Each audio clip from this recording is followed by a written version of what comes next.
Prabowo hapus utang macet pelaku UMKM. Saudara Presiden Prabowo resmi menghapus utang macet untuk para petani, nelayan, serta para pelaku dari UMKM.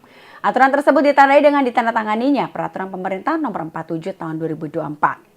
Prabowo mengatakan kebijakan ini diambil dengan telah mempertimbangkan saran dan juga aspirasi dari banyak pihak, terutama dari kelompok-kelompok tani dan nelayan seluruh Indonesia. Hingga ia pun berharap penghapusan piutang macet bisa membantu para petani, nelayan, hingga UMKM lainnya dalam meneruskan usaha-usaha mereka. Di sisi lain, pakar ekonomi sekaligus senior investment sekuritas Indonesia, Nafan Aji Gusta mengatakan, implementasi kebijakan ini akan mendorong ekspansi bisnis kalangan petani dan nelayan lewat stimulus kredit termasuk juga perbankan. Ini Selasa tanggal 5 November 2024. Saya akan menandatangani Peraturan Pemerintah Republik Indonesia Nomor 47 Tahun 2024 tanggal 5 November 2024 tentang penghapusan piutang macet kepada usaha mikro, kecil dan menengah dalam bidang pertanian, perkebunan, peternakan, perikanan, dan kelautan, serta UMKM lainnya.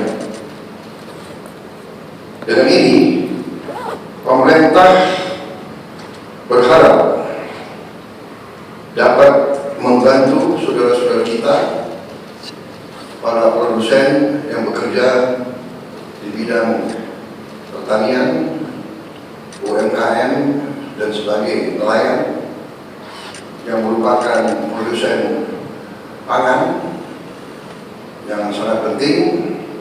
Mereka dapat meneruskan usaha-usaha mereka dan mereka bisa lebih berdaya guna untuk bangsa dan negara. Tentang hal-hal yang teknis, persyaratan yang harus dipenuhi akan ditindaklanjuti dengan kementerian maupun lembaga yang terkait.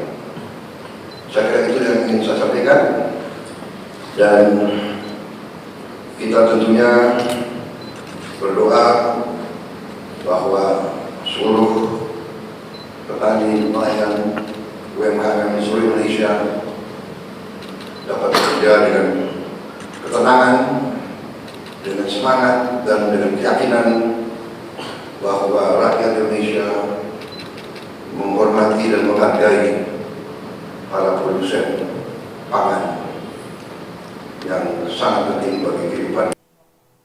Alasan KPK belum menahan mantan Gubernur Kalimantan Selatan. Saudara, mantan Gubernur Kalimantan Selatan Sabirin Nur atau Paman Birin ternyata melarikan diri. Sehingga hal inilah yang membuat KPK hingga kini belum bisa menahannya setelah ditetapkan sebagai tersangka.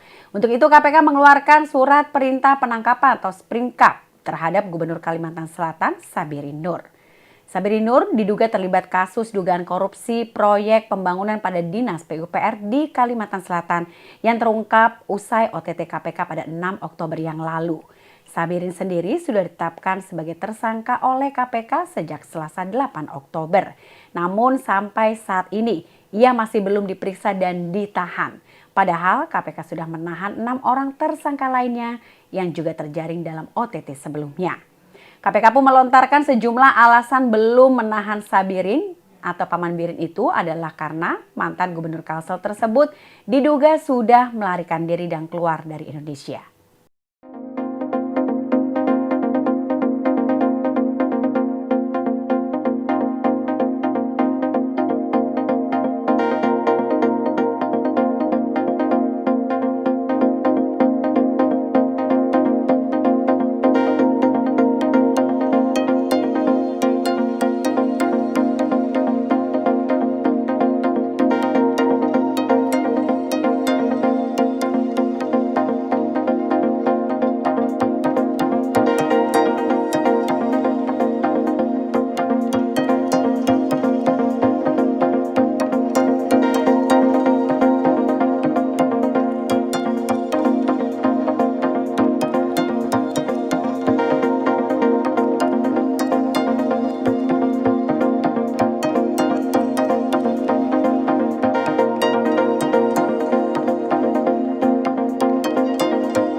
Banjir dan longsor melanda daerah Sukabumi, Bandung, dan sekitarnya. Saudara, hujan dengan intensitas tinggi membuat 3 wilayah di Jawa Barat, yakni Kabupaten Bandung, Kota Sukabumi, dan Garut direndam banjir pada Selasa 5 November malam hari. Kampung Muara, Desa Banjaran Wetan, Kecamatan Banjaran, Kabupaten Bandung, menjadi wilayah yang paling terdampak parah dari banjir tersebut. Dalam video yang beredar di media sosial, banjir bahkan sampai merendam hingga atap rumah warga. Kemudian seorang warga bernama Dias Chandra menceritakan dirinya sempat terjebak di rumah sendiri karena ketinggian air sudah mencapai 2 meter. Namun beruntung Dias bisa mengungsi sementara di lantai 2 rumahnya. Banjir ini mulai melanda wilayah tersebut ketika hujan terus mengguyur sejak pukul 15 waktu Indonesia bagian Barat. Kemudian 3 jam berselang, air pun mulai menggenang dan memasuki area rumah warga.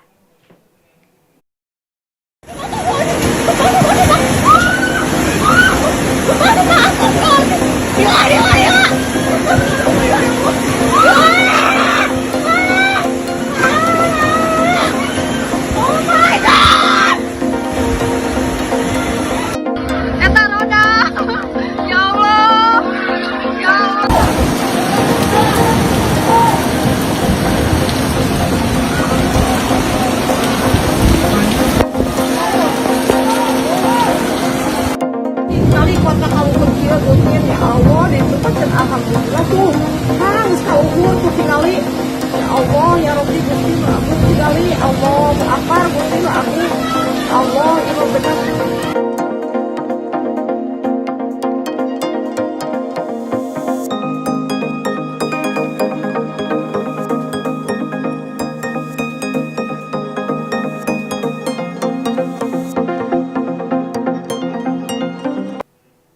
Pilpres Amerika 2024, Trump unggul sementara dari Kamala Harris. Saudara, sejumlah tempat pemungutan suara Pilpres Amerika 2024 di beberapa negara bagian mulai ditutup pada Selasa 5 November malam waktu setempat atau Rabu 6 November pagi hari waktu Indonesia bagian Barat. Penghitungan suara pun dimulai di sejumlah negara bagian Amerika dan sejauh ini Donald Trump unggul atas Kamala Harris. Namun Kamala Harris terus mengejar suara dari Donald Trump.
Jika Donald Trump kembali menjadi presiden Amerika, inilah konsekuensi yang akan terjadi.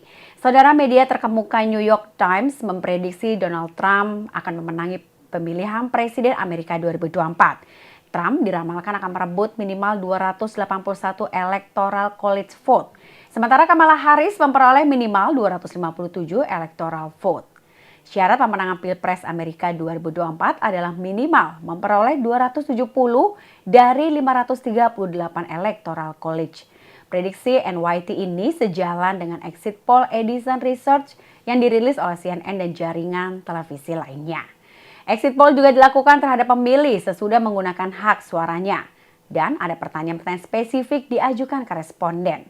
Hasil exit poll Edison Research terkait tingkat kepuasan terhadap pemerintah dan kondisi negara menunjukkan 71% pemilih tidak puas dan marah dengan situasi negara di bawah Joe Biden.